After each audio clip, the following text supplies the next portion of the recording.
ಸ್ನೇಹಿತರೆ, ಲಾರ್ವಿಸೈಡು, ಆಂಟಿವೈರಲ್ಲು, ರ್ಯಾಪಾಪು, ಬಯೋ-99 ನೆಟ್ಸರ್ಪ್ ಉತ್ಪನ್ನಗಳನ್ನು ಮಿಶ್ರಣ ಮಾಡಿ ಇವತ್ತಿನ ದಿವಸ ತೆಂಗಿನ ಗಿಡಕ್ಕೆ ಪ್ರತಿ ಗಿಡಕ್ಕೆ 10 ಲೀಟ್ರಂತೆ ಗಿಡದ ಸುತ್ತ ಕೊಡ್ತಾಯಿದ್ದೀವಿ.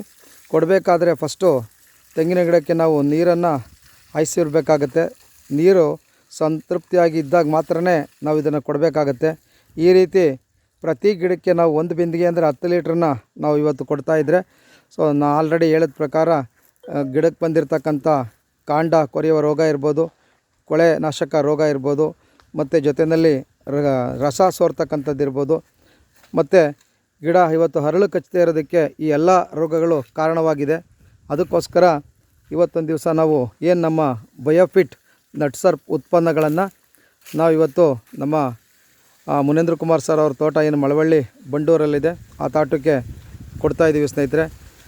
ಇದು ಈ ರೀತಿ ನಾವು ಪ್ರತಿ ಗಿಡಕ್ಕೂ ಕೂಡ ಕೊಡಬೇಕಾಗತ್ತೆ. ಇಲ್ಲಿ ಹರಳು ಕಟ್ತಾ ಇಲ್ಲ, ಜೊತೆಗೆ ಒಂದು ಮರ ಕೊರಿತಕ್ಕಂಥ ದುಂಬಿಗಳು, ರೈಸರ್ ದುಂಬಿಗಳು ಮರದಲ್ಲಿ ಸೇರಿಕೊಂಡಿದೆ. ಜೊತೆಗೆ ಕಾಂಡದಲ್ಲೂ ಕೂಡ ಇವತ್ತು ರೋಗ ಒಂದು ಸೇರಿಕೊಂಡಿದೆ. ಬೇರಲ್ಲೂ ಕೂಡ ಇವತ್ತು ನಮ್ಮಲ್ಲಿ ಇವತ್ತು ಕೆಲವು ಫಂಗಸ್ಗಳು ಸೇರಿಕೊಂಡಿದೆ.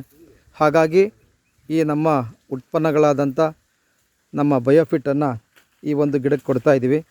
ಸೊ ಈ ರೀತಿ ನೀವು ಸಿಂಪರಣೆ ಮಾಡಿದಾಗ, ಈ ರೀತಿ ನೀವು ಪ್ರತಿ ಗಿಡಕ್ಕೂ ಕೂಡ 10 ಲೀಟ್ರು ಕೊಡ್ತಾ ಬಂದಾಗ ಖಂಡಿತವಾಗಲೂ ಕೂಡ ಇದಕ್ಕೆ ನೀಮ್ ಆಯಿಲ್ ಕೂಡ ಮಿಕ್ಸ್ ಮಾಡಿದ್ದೀವಿ.